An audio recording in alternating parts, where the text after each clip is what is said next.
Hello everybody and welcome to Kindwyn's Coastal Reads, and today I'm going to be reading to you a story from the Hans Christian Andersen's The Complete Fairy Tales, and the story I'm reading today is called The Drop of Water.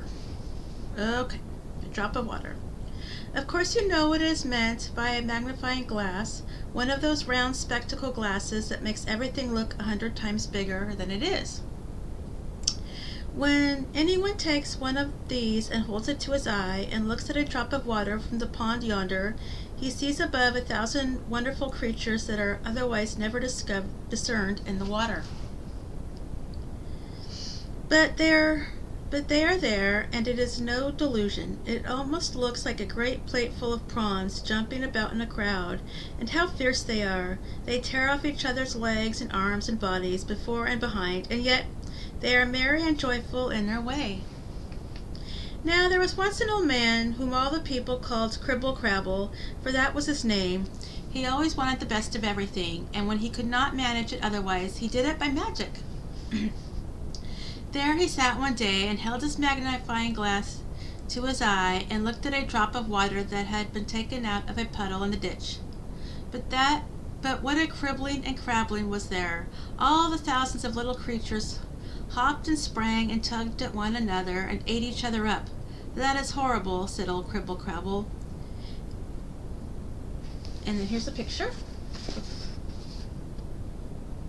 Okay. Can one not persuade them to live in peace and quietness, so that each one may mind his own business? And he thought it over and over, but it would not do, and so he had recourse to magic. I must give them color, that they may be seen more plainly, said he, and he poured something like a little drop of red wine into the drop of water, but it was a witch's blood, the finest kind, at a halfpenny a drop, and now the wonderful little creatures were pink all over. It looked like a little town of naked wild men. What have you there? Asked another old magician who had no name, and that was the best thing about him.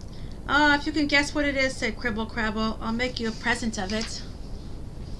But it is not so easy to find out if one does not know. And the magician, who had no name, looked through the magnifying glass. It looked really like a great town reflected there, in which all the people were running about without clothes. It was terrible. But it was still more terrible to see one beat and pushed the other, and bit and hacked, and tugged and mauled him. Those at the top were being pulled down, and those at the bottom were struggling upwards. Look, look! His leg is longer than mine. Bah! Away with it! There is one who has a little lump behind his ear. It hurts him, but it shall hurt and him still more.